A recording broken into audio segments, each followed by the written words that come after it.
Bu da yenisi ata. Güzel mi? Kestane kebap. Beğendin mi?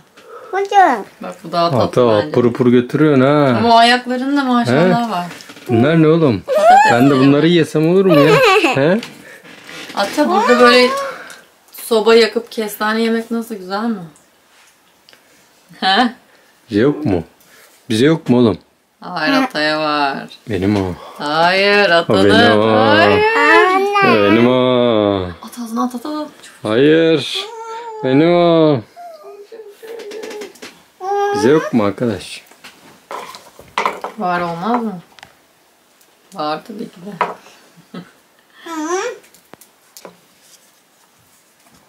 Ay. Aşırı sıcak. Her nerede yaşatıyor ve yaşanıyor öyle mi? Her nerede yaşanıyor ve yaşatılıyorsa demek ki sen o dönemin çocuğu değil misin acaba? Niye hatırlıyorum canım. Küçük mü kaldın yoksa? Rea Muhtar sunmuyor muydu? Ereğa Muhtar'ı ben çok iyi bilirim yani. Bitirirken yapıyordu değil mi? Aynen, Show TV'de her nerede yaşanıyor ve yaşatılıyorsa. Sokarım. O Saadettin Teksoy. 80'li çocuklar bilirler onu. Varsa 80 doğumlar. 80'den 90'a kadar onlar çok iyi bilir. Saadettin Teksoy. Bir de şey vardı. Hani böyle cinayetleri sürekli şey yapan neydi o ya? Ateş miydi? Böyle ateşli şeyler çıkardı. Hatırlıyor musun böyle? Ben onları izlerdim. Bak o zamandan bayılırmışım korku şeylerine. Böyle cinayet, yani gerçek hayatta yapılmış cinayetlerin programı vardı.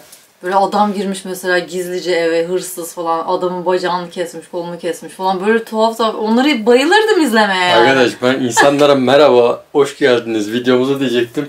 Cinayetleri o... Ya manyak mıdır dedi. Bana zaten bütün gece film açalım diyor.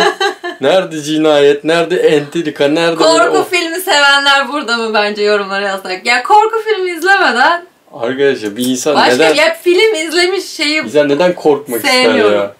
Bilmiyorum, ben çok seviyorum ama böyle saçma sapan korku filmlerini değil. Mesela şu anda Netflix'te çok kaliteli korku filmleri var. Böyle bazıları çok aptal saptal.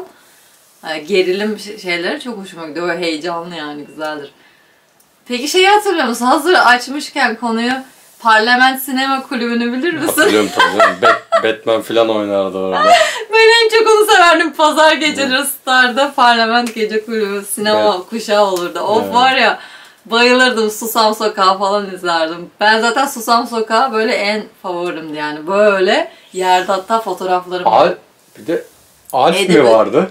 Alf böyle. Evet, Alf de vardı. Ama ben Susam Sokağı'na bayılırdım. O yani. Susam Sokağı'nda değil miydi? O farklıydı. O başka bir şeydi.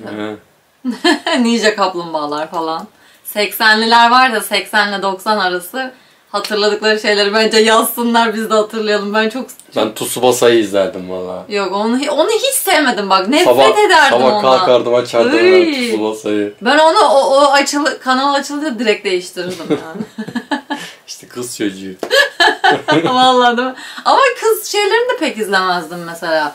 Benim izlediğim çok sevdiğim şeyler mesela Freddy Çakmaktaş. Ondan sonra yani o tip şeyler, böyle Ninja Kaplumbağalar mesela, bayılırdım Ninja Kaplumbağalar. Ya böyle Japon şeylerini, çizgi filmlerinden hiç hoşlanmazdım. Sobabaşı geçmişe dönüyoruz. Sobabaşı sohbetlerinizi çok özledik diye mesaj Süper atanlar Baba. var. Ay evet, Süper Baba. Oturur onu izlerdik. Ay asıl bizimkiler ya. Çok severdim. Yapışmamış. Böyle bir müziği vardı. Diye böyle başlayan, unuttum şunu. Böyle kulağıma çınlıyor da. Ama o müziği duyunca direkt küçüklüğüm aklıma geliyor. Çok severdim. Bizimkiler zaten muhteşem yani. Her pazar mı olurdu, hafta mı olurdu? Bir şeydi o galiba. Çiçek Taksi. O daha büyük. Değil mi o zamanlar, evet. Ondan sonra Tom ve Jerry, zaten bayılırdım. Böyle neydi, bip bip diye koşan bir şey vardı. Ya o hala var değil mi? Artık eskisi yok. Ve soba yanmıyor. Evet, sizlerin unutamadıkları ne programlar var? Değil mi? Mesela yaşı biraz daha büyük olanlar acaba ne yapıyordu? Ama o zamanlar yaşı büyük olanların zamanında televizyon falan da yoktu bence. Eskiye dönmüşken zaman zaman yorumlarda yazıyorlar. Küçük Ev mi? He, Küçük Ev'den çok Küçük Ev diye bahsediyorlar. bir dizi varmış. Evet, ben bilmiyorum. Sizi çok benzetiyoruz ona. Ben Evet. açtım baktım. Bu çiftlikte bir aile yani. Ama Ha. tabii oturup da izlemedim. Hani içeriği nasıl, nedir bilmiyorum. O bizi bayağı aşıyor galiba. Hadi ya. Onlar daha büyük bir aile herhalde. Daha çok çocuklu falan. Evet. Ama eskiden her şey daha güzeldi. Yani mesela kasetler vardı. Böyle kasetleri çalar, öyle şey yapardık. Kalemle döndürürdük. Onların böyle bantları vardı, onları sökerdik falan. Sonra böyle babaannem Milliyet Gazetesi'nden sürekli kupon biriktirirdi. O kuponlarla Laros muydu? Laros ansiklopediler. Büyük Laroslar. Ansiklopediler alırdı. Ondan sonra İngilizce böyle büyük kasetler olurdu. Hani büyük böyle kasetler oluyor ya, onlardan alırdı. Böyle hep karıştırırdım o çekmeceleri. O kuponlarla neler alırdı yani. Bana bir sürü böyle o şeyler alırdı. Bir gün şey yapalım mı? Biriktirirdi. Burada antika pazarı var mı? İzmir'de Bayılmadı antika pazarı var mı? Vardı sanki. Bir gün, Bostanlı'da mı vardı? bir gün antika pazarına gidip eski şeyleri bulup Evet. video yapalım. Evet, değil mi? Ne kadar güzel olur. He? Eskileri çok özlüyoruz ya. Vallahi eskiler çok başkaydı. Daha böyle çocukken sokakta daha güvenli oynardık. Ben mesela 85 doğumluyum. Yani bu 80 çocukları bence çok o şeyi böyle çok tadında yaşamış çocuklarız Ya biz. biz okuldan gelirdik mesela. İlkokulda ya biz arkadaşımla bir çıkardık akşama kadar basket oynardık. Evet, biz de ya ben hep sokaktaydım zaten. Eve girdim hiç hatırlamıyorum. Böyle akşam olurdu. Hani annem çağırdı yukarıdan, hadi yani babam falan gelirdi, onunla beraber çıkardık biz. Babamla çıkardık yukarı yani. Babam kamyonla gelirdi. Şimdiki bebeler de işte Şimdiki elinde çocuklar telefon, yani. oyun oynuyor. Ama bu bizim suçumuz değil yani. Yani anne babaların suçu değil yani, sen versen de vermesen de. Ya biz de o zaman televizyon izliyorduk. Yani biz de Sabah ben 7'de Ama kalkıp açardım. tabii aynen, biz de televizyon izliyorduk. Ben böyle deli gibi televizyon izlerdim ama çok zevkliydi. Şimdi mesela başka bir şeyler çıktığı zaman çocuklar da böyle televizyona falan, telefona hasret kalacaklar. Mesela biz hasretiz yani o televizyondaki o programlara. Onlar çok tatlı gelirdi bize. Bilgisayar yoktu. Bilgisayar ben o zaman ortaokulda falanken yani çıkmaya başlamıştı böyle. Yeni cep telefonu falan hiç yoktu Bilgisayar zaten. dedim buradan bir arkadaşımın kulağını çınlatayım ben. Güral diye arkadaşım vardı ilkokulda. Bize yakın oturuyordu. Ona bilgisayar almışlardı. İlk orada böyle gitmiştim. Anne heyecanlı. Worms mü? Böyle solucanlı bir oyun vardı, Ya. belki bilirsiniz. Siyah beyaz mıydı ekran? Değildi, hatırlamıyorum. Yeni ilk çıkan Windows'tu galiba o zaman o. Bilmiyorum. Neydi ya da? Sanki dün gibi Solitaire mı? Öyle bir şeyler var böyle Kağıt karda oyunu. kağıt oyunları vardı. Karda gidiyordu böyle bir şey böyle çam ağaçlarının arasına. Sen onu bilir misin? Böyle bir çocuk gidiyor. Yani tabii o zaman çok kötü şey Hiç de. yabancı gelmiyor. Böyle hani o dağda aşağı iniyormuşsun gibi sürekli kayıyorsun ama şeylerden kaçmaya çalışıyorsun. Çok güzeldi ya. İyiydi be. Ya çok güzel günlerdi ya. Vallahi ben çok Atari'ler vardı, özledim. Atari. Ay sen ne diyorsun? Bak Ata mesela şu anda böyle PlayStation diye deliriyor. Ben de Atari diye delirdim biz ama de arkadaşımda canım, vardı. Bende yoktu. Evet. Onun böyle evine gitsek de böyle oynasam falan diye böyle Allah çıldırırdım sana yani. yani. Bizde Sega'nın Atari'si vardı. Ay. Babam mı aldıydı ne? Çok kaliteliydi ama oyunları çok pahalıydı. Oyunlar pahalıydı değil mi? Doğru. Evet. Bir Atakule'ye böyle giderdik, orada oyuncakçıda böyle onun kasetleri olurdu. Böyle annemle babamın gözünün içine bakardım ya. Bir tane oyun alabilmek için. Ya. Ama Vay. çok güzeldi ya. Her şeyin kıymeti vardı o zaman. Vallahi. Çok başkaydı yani. Vallahi çok güzeldi. Hiçbir şeyden eksik kalmadık. Allah'a çok şükür. Yani şükür çocukluğumuz, yani benim çocukluğum hani çok güzel geçti. Şeylik vardı. Hem yokluk var. Ya yokluk da demeyelim de yani. Hem yokluk vardı hem varlık vardı böyle. Yani arada kalınmış Yani bir dönemde. yokluktan ziyade şimdiki gibi bir Teknoloji yok. aşırı bir üretim Bir de para harcama hırsı yoktu o zaman sanki böyle. Yani hani habire gidelim para harcayalım, bir şeyler alalım mesela, öyle bir şey yoktu. Yani mutluluğumuz para harcamaktan hayattan Ya şimdi her şey çok değildi yani. Her şey çok tüketim odaklı yani. Şimdi hep tüketim odaklı. Evet. Bir şey alayım mesela, bir kıyafet alayım, o insanları mutlu etmek için bir sebep olmaya başladı. Yani şimdi çünkü internetten alışveriş çıktı. Evet. Şimdi internetten alışveriş çıkınca zaten artık insanlar bütün gününü neredeyse internete bakarak geçiriyor. Ya şimdi takip ettiğiniz insanlar da yani buna biz de dahiliz.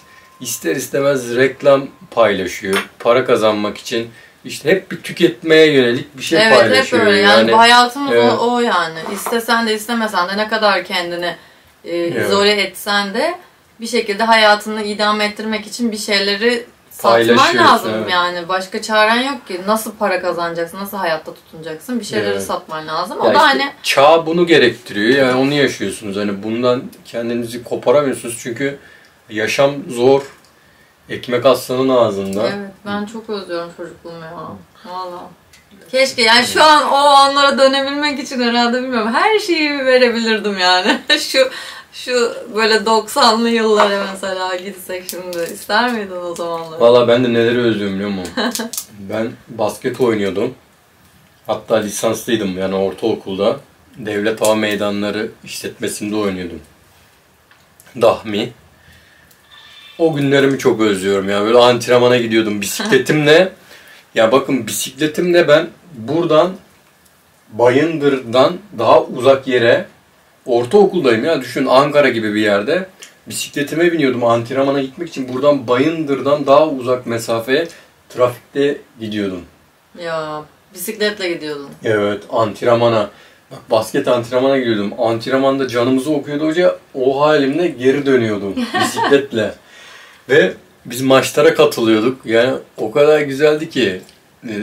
Ya valla ben şu an o zamanlarımı çok özlüyorum yani. Vallahi. Kendimi çok dinamik, çok iyi hissediyordum o zaman. Ben de en çok piyano kursuna gittiğim zamanları özlüyorum. Böyle çıkardım, dolmuşa binerdim. Tek başıma. Binerdim Bornova'da işte.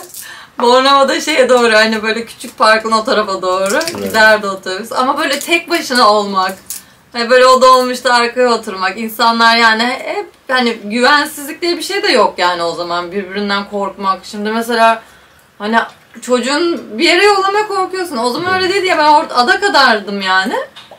Dolmuşa binerdim. Ki büyük şehir. Ha, büyük şehirdesin. Bornova'dayım. O küçük parkın oraya giderdim. Orada inerdim. Kursa giderdim işte, piyano kursuna. Ama o zaten en büyük zevkimdi. Orada mesela abiler falan böyle ut çalanlar vardı şeyle. Ben ut çalmıştım. Ben onların enstrümanlarını merak ediyorum. O zamandan geliyor zaten. Hepsi bana çaldırttırıyordu. Ut çalmıştım böyle. O zaman biraz gitar çalmayı biliyordum. Ama sonra işte devam etmemişim. Yani hani konservatuvara devam edebilirdim. Orada çok kafam karıştı. Yanlış bir tercih yaptığımı düşünüyorum. Yani biraz daha böyle şeye ihtiyacım varmış. Nasıl söyleyeyim? Desteklenmem ya da birinin beni gaza getirmesi, sen oraya konservata girmesi falan demesi. Ben biraz da o seçimimi para kazanma odaklı yaptım. Ay şu anda işimi yapıyor muyum? Hayır. Maalesef biz öyle. Yani ben hatta çok iyi hatırlıyorum. Arkadaşlarımla konuşmuştum. Acaba üniversitede konservatuara mı yazsam yoksa işte bilgisayar bölümünü mü yazsam, ne yapsam diye böyle. Sonra ya arkadaşlar ama müzik para mı kazandırır falan. Ya düşünsene ne kadar yanlış bir şey yapmışım. Yanlış biri dese ki ay olur mu öyle şey, konservatöre gitmen lazım senin falan. Ben de spor bölümüne gidecektim. Orada işte insanın kaderi birazcık şey. Spor bölümüne gidecektim mesela lisede. Hatta annemle böyle okulları falan dolaşmıştık. Spor bölümü nasıl falan. Millet diyorduk ya spor bölümüne daha çok hani serseriler. İşte tembeller, yani çalışmayanlar. Beni de öyle şarkıcı olduk ne yapacaksın? Kafası basmayanların gittiğini söylüyorlardı mesela o zaman. Ben spor bölümüne gitmedim ki spora çok yatkınlığım vardı yani yüzme, basketbol. Ya bizim aile olarak da yatkınlığımız var yani benim amcamla babam voleybolcu, amcam milli voleybolcu gençliklerinde. Ama yönelemedik. Mesela abim inanılmaz buz pateni kayardı. Buz okeyine böyle şeyi vardı, yatkınlığı. Hatta hatırlıyorum çocukken hoca gelmişti. Ankara'da Belpa'yı bilirsiniz. Milli Kütüphane'nin aşağısında buz pateni sarayı var ya. Hı hı. Abim kaçar kaçar okula asar asar buz patenine giderdi. Bizimkiler orada yakalardı abimi yani. Ama orada buz hokeyi hocası bizim eve geldi yani hatırlıyorum. Annemle babamla konuştu abimi takımı almak için. Ama o zaman böyle şartlar da yok, malzemeler yok. Yurt dışından getiriliyor ekipmanlar. Çok pahalı. Hep şey kafası var işte hani okusun. Evet. Ona giderse ne olacak bilmem. Ya aynen, bırak işte gider işte. o yani değil belki mi? ne kadar başka bir hayatlarımız olacaktı. Olacaktı muhtemelen. Yani. Muhtemelen olacaktı. Mesela ben de düşünsene şu anda hep kendimi böyle müziğin içinde yani hayal edeceğim. Ama o zaman bak o yollara gitseydik belki de kavuşamayacaktık. birlikte olamayacaktık. Şu aynen. şartlarda başka olamayacak. olacaktı. Bizi şu an izleyenlerle beraber olamayacaktık. Ya her şeyin ayrı bir tadı yani her şey olması gerektiği gibi aslında. Evet. Şu olsaydı bu olsaydı demeye gerek yok yani. Ya işte hani varsayım yapıyoruz yani tabii ki de. Bak şu an izleyicilerimize okuyorsun. Evet. Öttür bir türkü. Eskilerden patlat bir türkü. Patlat bir şarkı, koy bir kadeh. İçiyoruz yine bu gece. Çelik ne sarar? Yiyoruz yine kestane. Valla işte olsun bak gene de demek ki o kadar çok istemişim ki yani birçok binlerce insana şarkı söyleyebiliyorum. Bu da bir bu da bir başarı sonuçta. Yani değil mi? Şarkıcı olup ne yapacaksın? Ben çok şarkı söylettirmiyorum. Kazara mazara biri keşfeder falan başıma iş çıkar yani. Ya olsun canım keşfetsinler ne güzel işte. Ya, bir o eksikti. Ne güzel olur. Bundan sonraki yaşamımızı sahnelerde. Ya tamam. Artık karavan hayatını turnelere karavanla giderek turist karavanlarında yaşarım. Ya zor yani. O tip şeyler belli bir yaşta yapılmalı.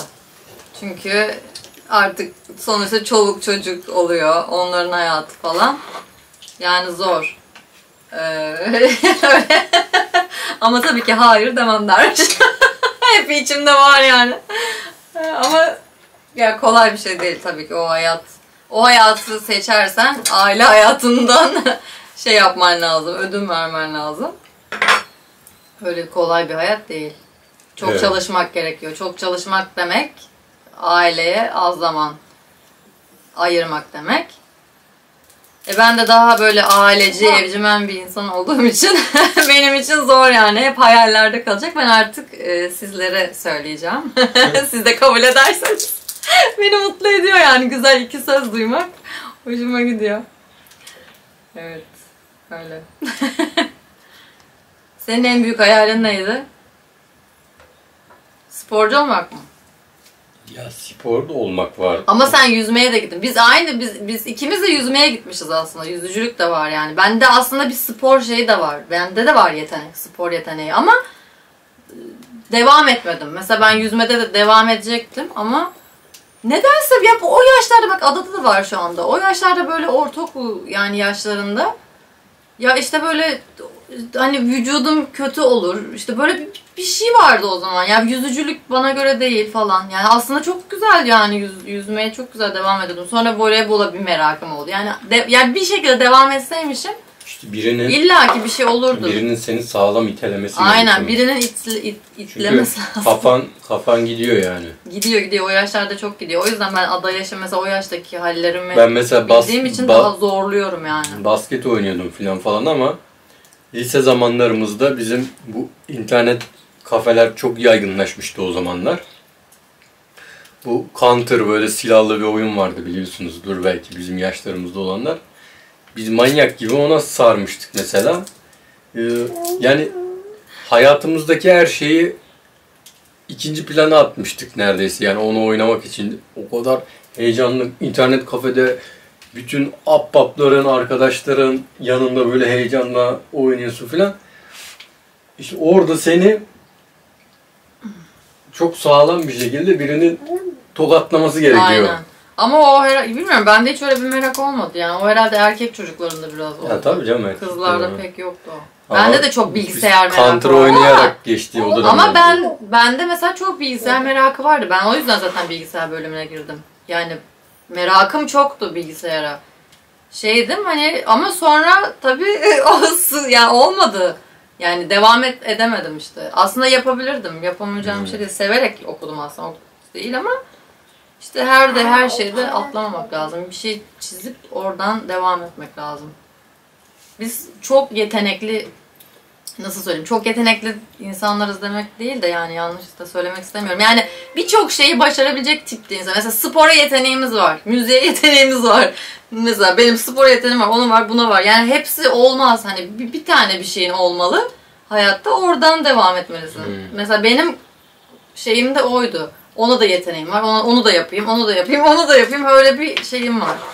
Ya işte aslında yani. Çocuklar yani gençken ya belli ediyor ne yeteneği olduğunu, az çok belli ediyor.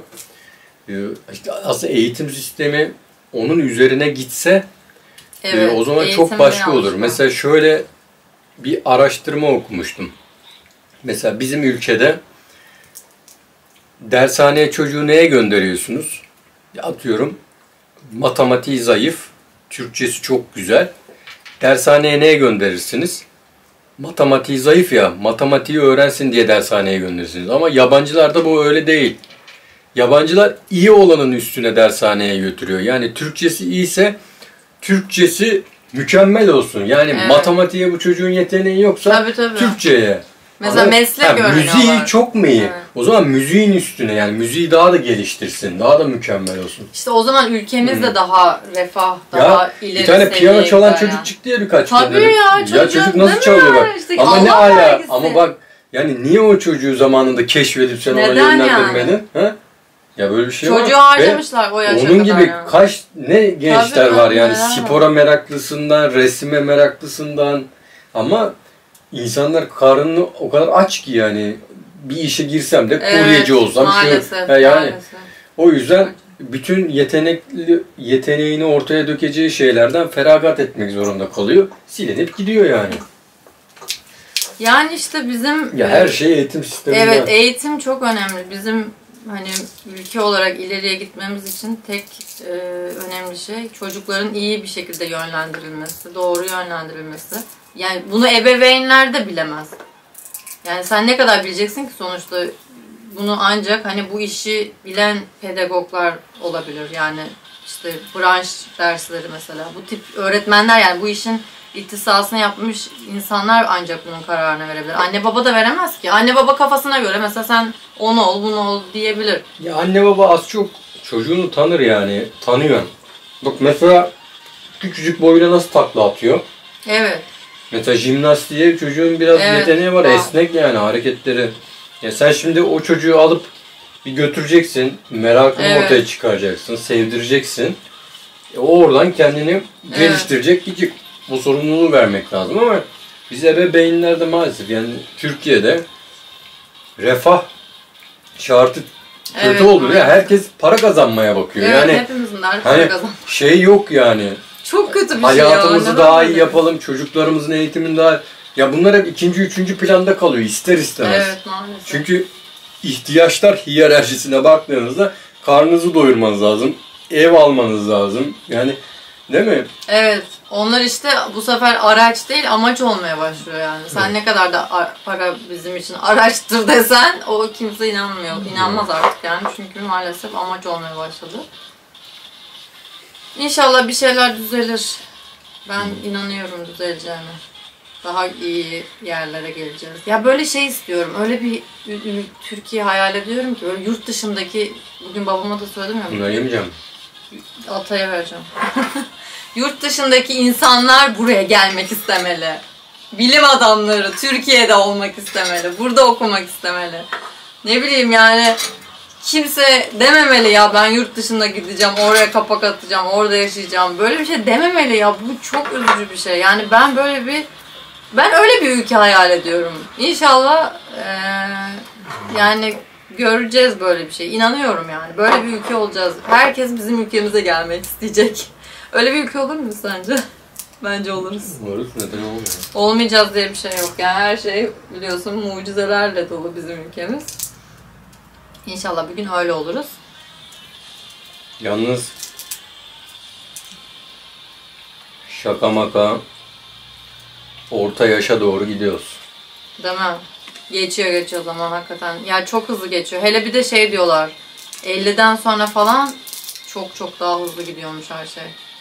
Aldır uldur geçiyormuş. Vallahi 50'sini bilmem de biz köye geçtiğimizden beri ben yetişemiyorum yani zamana. Evet çok hızlı. Çünkü neden? Çocukların işte telaşı, o telaş, bu telaş derken. Ya hayat çok kısa, düşünsene ya. Hayat, insan ömrü ne kadar kısa bir şey yani. Yani çok kısa hayat. Zaten bir 30 yıl çocukluk şeyi yani, şapşallık dönemi. İlk 30 yıl. Ondan sonra bir şeyleri fark etmeye başlıyorsun. 30'undan sonra aklın başına geliyor. Mesela şimdi keşke bu kafamda 20'li yaşlarda olsam. 17-18 yaşında olsam diyorsun. Ve herkes de bunu yaşıyor. Yani yaşamayan yok. Bütün insanlık bu duygularla büyüyor. Benim dedem 90 yaşında. Allah rahmet eylesin. 90 yaşındayken ne kadar çabuk geçti ömür dedi ya. Ben inanamadım biliyor musun onu duyunca. Böyle yok ya falan dedim. Herhalde şaka yapıyor yani. Olamaz öyle. 90 sene yaşa. Bir de çok çabuk geç falan. Hani 96 yaşında vefat etti. Nurlar içinde olsun. İkisi de. Ve onu dediğinde böyle şey olmuştum. Nasıl olur ya dedim yani. Bir insanın 90 sene yaşaması ve hani bir asır nereye baksan çok çabuk geçti demesi korkutucu bir şey yani. Aynı şeyi biz de yaşayacağız. Allah sağlıklı ve güzel bir ömür nasip etsin herkese. Amin. Ama insan bazen işin içinden düşündüğü zaman gerçekten yaşamak İşte ve her anın değerini bilmek evet, lazım. her anın değerini bilmek Her lazım. şey. Mesela şunu yerken bile şu günün, şu keyfi Evet. yani. Tabii hayat çok kısa olduğu için insanoğlu istediği hayatı yaşamalı. Yani eziyet çekerek, pişman olarak değil de çok kısa ömrümüzde o hayatımızı... Zaten gençlik çok kısa yani. Gençlik dediğin, hani dedim ya 20'li yaşlar zaten şapşallıkla geçiyor. O 30 da böyle 40, yani o 20 sene yani. 30 ile 50. Ondan sonra zaten artık yokuş aşağı gitmeye başlıyorsun. Ya işte hayatta bir şeyi neden yapmadım, keşke yapsaydım demek bence en büyük pişmanlık. Ay hani öyle bir şey yapıp da ya mesela bir şeyi deneyip yapıp pişman olmak bir nebze şey yani, ama bir şeyi yapmamak, içinde kalması evet, o çok kötü. O çok kötü bir şey. Evet. Bak onu hiç hayatımda yapmadım Onu Allah aşkına. Her şey. 90 yaşına gelsen de Evet. mesela 90 yaşında diyeceksin ki ya ben köye göçmeyi çok istedim ama cesaret edemedim, göçmedim. Ay evet. Şimdi o hep içinde kalacak. Ama mesela sen köye göçtün, 90 yaşına geldin, atıyorum 60 yaşında tekrar şehre döndün. Evet. Şunu diyeceksin ya ben yaptım bunu. Evet, ben ne güzel bir hayat, ne güzel bir gençlik yaşadım Ha, diyeceğim yaptım yani. diyeceksin Ama yani. gerçekten öyle diyeceğim. Şu an bile Evet. onun gururuyla yaşıyorum biz yani. karı koca Zevkiyle. olarak yani karı koca olarak o yönden kafamız çok uyuşuyor. İkimiz de o deli cesaretini, o şeyi içimizde barındırıyoruz. Evet. Yani. Ya şu an mesela bizim içimizde böyle bir dünyayı keşfetme, ülkemizi keşfetme, yani bir çıkıp bir dolaşma aşkımız var. Ama şu an mesela bunu engelleyen tabii hayvanlarımız var. O yüzden biraz daha zamana bırakıyoruz, şey yapıyoruz. O da sorumluluk hissimizden, yani merhametimizden. O canlar da sonuçta bizim burada ailemiz. Yoksa var ya, bakın bizi onlar dizginliyor. Yani biz yoksa ufacık çocuklarımız olmasına rağmen yani gerçekten duramayız. Yok, duramayız. Ya Belki de böyledir nasip kısmı. Ha, belki yani, de bilemeyiz. bizi Allah bilerek durduruyor yani hayvanlarla. Yani bilemez. Başımıza bir şey gelmesin diye. Belki Bilmiyorum. de. Ama içimizde coşku var. Her daim var yani. Onları da bir gün zaman gelince hayata geçireceğiz. O da bir sorumluluk. Belki o hayvanların burada... Mesela bazen şey oluyorum ya, of diyorum ya, keşke bu kadar sorumluluğun altına girmeden. Yani bu hayvanlar keşke bazen olmasa hayatımızda diye böyle düşündüğüm oluyor ama sonra öyle bir şey, hani her zaman her şeyi düşünebilen bir insanım ben yani. Ama sonra diyorum ki ya o hayvan, yani belki de o hayvanlar hayatımızda olduğu için, hani onları beslediğimiz için ne bileyim onları sabrettiğimiz için, katlandığımız için belki de Allah bize daha güzel mükafatlar verecek diye düşünerek kendime her zaman bir üst şeye Yani taşırım verecek değil, ben onların rızkına inanıyorum yani. Bugünlere gelmemizde çok büyük. Ya biz zaten hayvan besleme konusunda her zaman hani sokaktaki hayvanlarımızı besleriz, şey yaparız hani, ama hani sonuçta bunlar bizim burada bize ait olan canlılar. Onların da tabii ki bereketi şeyi var. Ama tabii sabretmek bence burada. Sabrı öğreniyoruz belki, başka şeyler. Yani bereket evet tabii ki çok önemli bir kavram ama bir sabretmek, bir şeye sabretmek bence Allah'ın yani bir insana verdiği en güzel özelliklerden bir tanesi ve sonrasında da mükafatını veriyor. Yani bunu hep hayatımız boyunca yaşıyoruz. Hani bizden daha yaşlı büyükler de zaten bence bunu iyi bilirler. Ne kadar bir şeye sabredersen Allah onun mükafatını daha sonradan veriyor. Ben öyle düşünüyorum. Hani bereketi ayrı bir şey ama bunun mükafatının daha sonradan olacağını düşünüyorum. Hani bu canlılar Allah'ın sessiz kuludur falan diyoruz yani. Diyoruz zaten, Kur'an'da da ayet yani bu. Evet. Şimdi şuradan bahçeye bir iniyoruz. Tavşanından, kediler, ya hepsi böyle bizi çevreliyor. Sanki böyle melek gibiler yani. Dışarı çıkıyoruz. Bahçemizden dışarı. Bütün köpekler sanki bizi bekliyormuş gibi sokaktaki. Bekliyorlar zaten. Ve koruyorlar. Biz dışarı çıktığımız anda etraftan motor geçsin, araba geçsin yani avlukaya alıyorlar bizi. Evet valla dokunamazlar yani. Koruyorlar yani, böyle şu an ya onları hissedebiliyorum yani. Evet, hani evet ben de. Araba gelince böyle nasıl heyecanlanıyor. Kulakları, gözleri bizde yani. Şimdi biz onları besliyoruz. Biliyor musun sen, belki bizim için dua ediyor yani. Ya da, tabii ki eder ya. O sonuçta yani Allah'ın bir canı yani. Allah onu yaratmış yani de. Sonuçta Allah'ın yarattığı bir şey. Tam konuşmuyor, demek, etmiyor. Aynı dili konuşmuyoruz ama işte, içinden geçenleri biliyor musun yani? Ya sonuçta sen onu düşünsene, sen insansın ve Allah'ın onu, ya Allah'ın bir şey yaratmış olması demek ona nurundan yani üflemiş. Yani kendinden bir parçası var o canlının. Sen o canlıya zarar vermek demek aslında Allah'a yani karşı yani ona zarar vermek. Zarar vermesinden geç. Şu an onların bizim etrafımızda olması, tabii onun kendini iyi hissetmiyor musun? Tabii ki de çok iyi hissediyorum yani.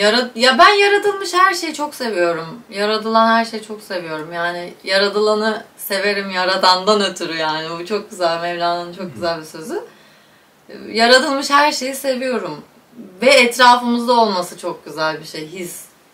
Yani bilmiyorum, dediğin gibi belki de koruyorlar yani. Uzun bir sohbet oldu. Evet, uzun bir sohbet oldu ve daha da konuşsak konuşuruz yani. Konuşasımız varmış. Ben videoyu sohbet için başlatmamıştım. Bir anda ya. Kestane, soba, hoşuma gitti, bir video açayım. Geçmiş 80'ler falan. Valla iyi oldu. Keşke siz de konuşabilseniz. Valla ya, evet ya. Keşke öyle bir şey olsa da duysak mesela. Belki ileride öyle bir şey olur. Olur belki. Ama bazen sesli mesajlar atıyorlar Instagram'dan. Ben dinliyorum yani. O benim ben çok mutlu oluyorum yani. Sen pek vaktin olmuyor öyle şeyler ama. Instagram'da canlı yayında konuk alabiliyorsun ya. Evet. YouTube'da da alabiliyor musun öyle konuk? Yok, onu alamıyorsun. Yok. Neyse, belki ileride böyle şeyler olursa belki öyle şeyler yaparız. Evet, arada bir alırız. Evet, güzel olur. Evet, bizi dinlediğiniz için çok teşekkür ederiz. Çok sağ olun. Sizler de yorumlarda böyle kendi düşüncelerinizi, aklınızdakileri, hislerinizi yazarsanız çok seviniriz. Biz de en azından sizin düşüncelerinizi oradan okuruz. Görüşürüz. Videomuzu beğenirseniz de kanalımıza da abone olursanız çok memnun oluruz. Kendinize iyi bakın. Her şey gönlünüzce olsun. Görüşmek üzere. Hoşçakalın.